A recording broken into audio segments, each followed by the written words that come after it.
Hey guys, it's Kevin Davis from Team Sugar High. Welcome to another episode of this Jeep build. The girls are actually here, both girls. Andrea's in town this weekend, but they are inside doing some more navigation training. I've got to get started, so I'm out here getting started on this build today. You'll see Andrea a little bit later, Michelle a little bit later, but for today, what we're going to get started on is preparing for the OptiCoat bed liner that we'll be putting on the tub of this Jeep. This is nasty work. It's good work to do outside, so I've actually moved the Jeep outside. We just got it back from the wrap. Actually, we're borrowing it back from the wrap company for the weekend, so we can work on it. We'll take it back on Monday. We're not quite done. We've got some issues with some colors. We're going to address that, but it's looking really good. We're really excited about that. So ordinarily, I'd probably shoot this outside with the Jeep, but it's super windy, so I know the sound would be terrible. So what we'll do is we'll end up going back out there. You can see what we're doing. Probably montage that thing. I know that works pretty well. But the first thing to do when you're preparing for bed liner is basically you've got to have something for the bed liner to stick to. So factory paint, that's not going to work. Everything in the tub on the Jeep is actually painted already. There are some scratches, which is good for us, but what I'm going to need to do is actually everything that I know that's going to be applied with bed liner needs to be sanded with 60 to 80 grit. So I'm going to get my DA out. I'm going to put some 60 grit, some 80 grit on there. Really, they're pretty interchangeable at those grits because we're just roughing everything up to give something for the bed liner to stick to. So this is nasty work. I'm going to start in the back, and then as I get forward, I'll probably tape off the whole dash, even though we are going to replace or refinish most of that stuff. So I'm ready for some big fun today, so stick around. So the plan here now is just to basically knock off most of the big stuff. With this DA, I'll probably have to go back hand sand some of the areas or use a smaller sander. So I'm gonna do that first, go through and knock off everything big, and then come back and finish it up. And this will take forever.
Well, that was a ton of work, but it wasn't too difficult. I managed to get everything sanded down with either 60 or 80, pretty much stuck with 80 most of the time. Towards the end when I'm hand sanding everything, I was using 60. That's what I had on hand. Like I said, it's not real critical.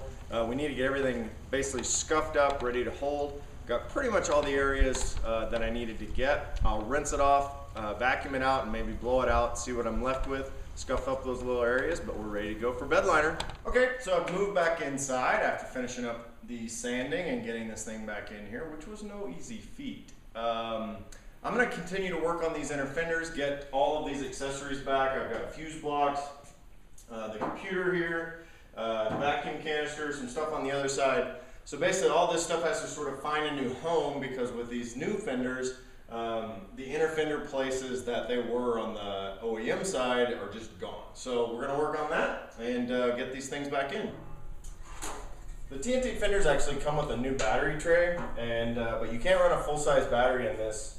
We're going to use the Optima, which actually can be laid on its side. So, but now we need to put the computer on the bottom side of this battery tray, so then it has a new home because the battery will not fit between here and the inner fender wall. So we're gonna rotate it so that it's hanging horizontally instead of vertically like it is now.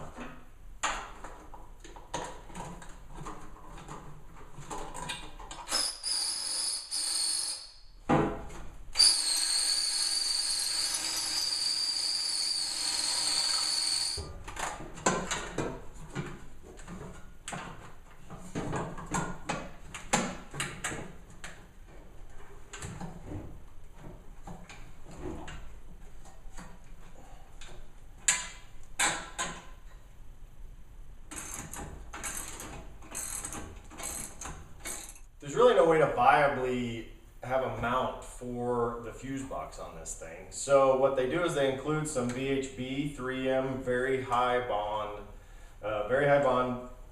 double-sided tape. So that should hold it. This stuff actually holds quite a bit. We actually talked about it in the last episode, how it was used on that front grille. So pretty popular stuff, works really well, should hold up fine on this. The only concern I have really is that this is powder coated, so it has a pretty decent texture on it, but I think we'll be good to go.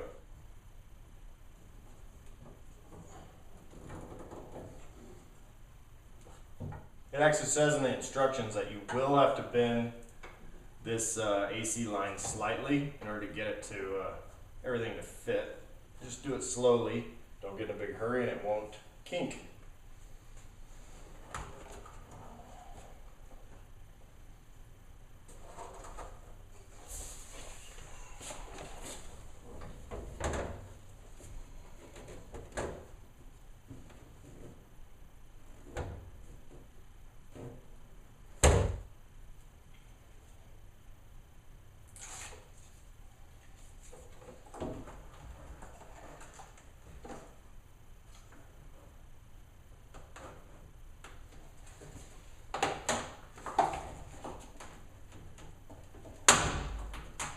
Well, as I thought might happen, the powder coat is really good at keeping stuff off of it. So the VHB tape is not going to work. So I'm gonna have to come up with a better solution. So that's what's next.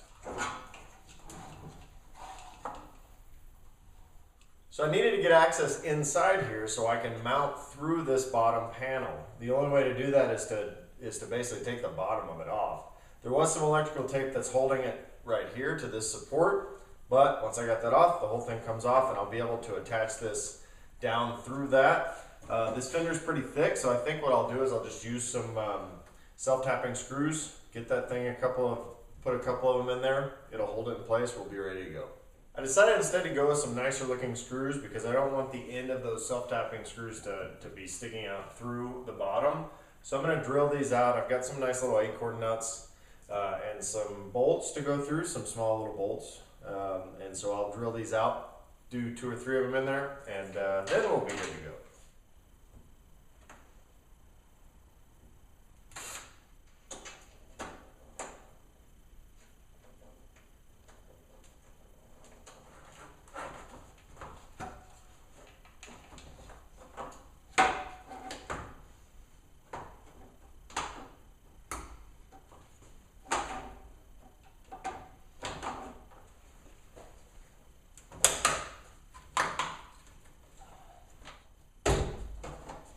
So that'll work with that.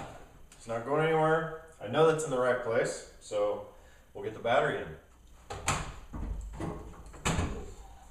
One of the challenges with highline fenders of any type, especially the ones that either have you modify the inner fenders or come with inner fenders like these TNTs, is what do you do with this huge window washer fluid bottle? And obviously this thing's not going to fit.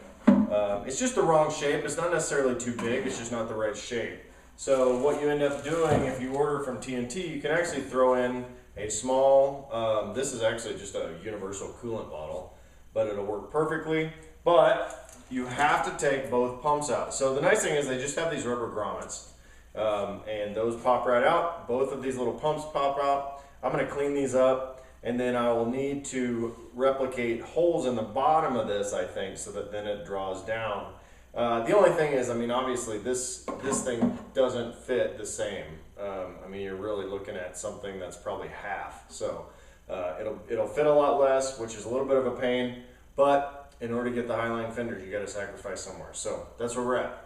So the next step in getting this washer reservoir installed is to put the pumps back in. This actually uses a dual pump. I think one for the front, one for the back, I'm assuming. The other one has 2 holes, which are sort of in this arrangement right here. And so we will more or less duplicate that. This is going to lay kind of like that. So I think what I'm going to do is I'm going to end up putting the holes somewhere in this area towards the back, so then the fluid will continue to be accessible to the pump as it gets a little bit emptier. The only issue, like we talked about before, is that it's substantially smaller, so we're going to have to refill this more often. So we have these rubber grommets that make the seal, and so we need to drill those holes. There's a couple different bits that you can use. You can sort of use those old school spade type bits that you use to hog out holes in 2x4s and all that for running electrical wire. I called this a stepper bit in a previous last week's episode, but I think what I like to call it's actually called a unibit. I call it a stepper bit or a unibit. And the nice thing is that it literally it will cut all the way as long as you go through up to about 1 inch. I have taken the other hole and marked with a Sharpie right here on the side so I know where to stop. So that makes it really easy. So I'm going to mark this out, get this drilled, get these installed.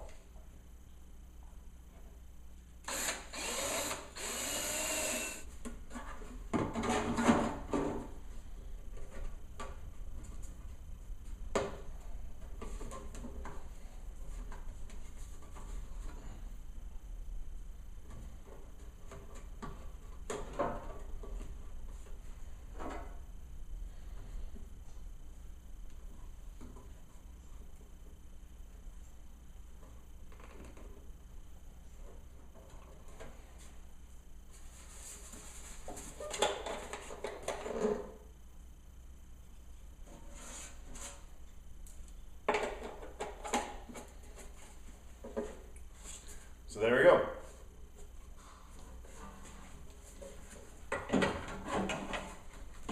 So one of the challenges, and the instructions actually point this out, is you need to have access and move the connector for the second washer pump. One is back here, one is actually wired way up here into the same loom as the headlights and all that, and so I had to move it. But the instructions tell you that just unstrip, untape that, pull it back out of the wire loom, you're good to go. Well, unfortunately, I could not do that because this main wire was actually woven in between and would not pull any farther, so I had to clip it. The common ground is up here, which I also can't move, so I'm going to end up grabbing a ground off of the other side of the pump and then connect this back to where it needs to go. So that should accomplish what we need to do.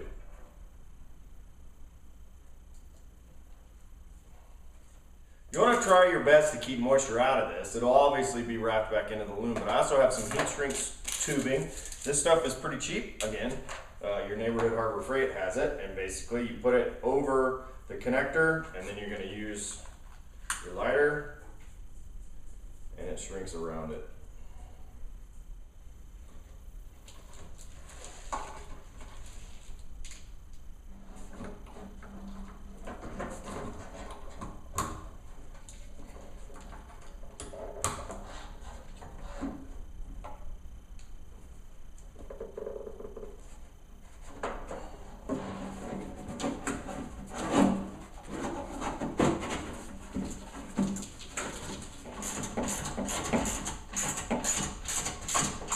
Well, I got the new washer reservoir in. Looks great right there, and should be actually pretty easy to fill, especially when this top is pretty easy to remove. This is always handy if you can accumulate this many zip ties. For something like this, I'm definitely going to need it, and I use the heck out of those things. So, got to get a couple more parts, the computer and some other things put back on this thing, so we'll keep going.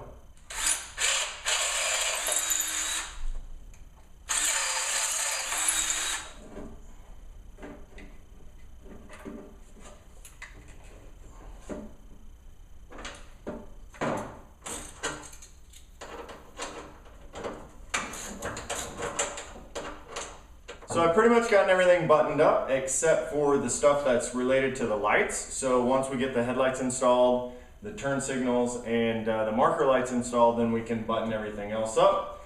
We need to do some cooling system stuff. We'll put the new cold air intake in. We're gonna change out the valve cover. We're gonna do some other stuff in here, but so it's good to go for now. And so moving on to the next thing.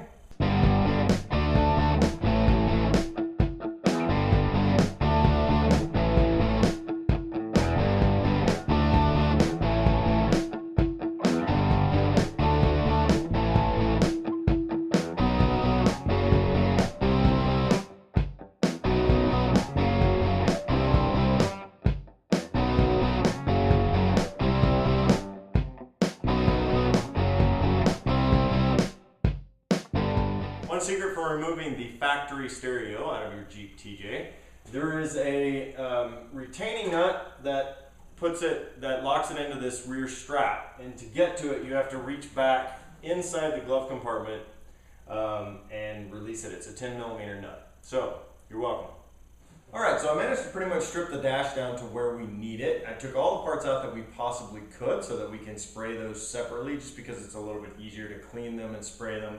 There's still quite a few things that we need to paint actually attached to the dash, so we'll make sure we tape everything off and get that done. Now, we need to put these roll bar covers back on. They should be very, very dry now, since it's been about 2 weeks since we did that. So we'll put those on and start mounting some other stuff on it and be ready to go. Hey everyone, I'm finally back from Reno. We had an amazing training and I brought a little souvenir back with me. Hi everyone. It happens to be my teammate Andrea Schaefer. She is from Las Vegas, but after our week of training, she flew up here and we are gonna be doing some work together.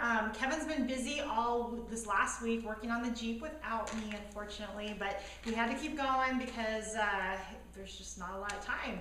So we are here in the shop and we have a huge pile of supplies that we're going to need for the rally, and we are here to organize them and get everything figured out for hopefully when we don't get stuck. We've got not much space. The Jeep, a two-door Jeep, doesn't carry a whole lot, and we have a lot we need to bring with us. So we're going to start going through stuff, figure out how we can pack it all up, and hopefully get prepared.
We got a lot of work done today, but we still have a lot more to do, and unfortunately Andrea has to head back home because her family misses her and she has work to do back there too.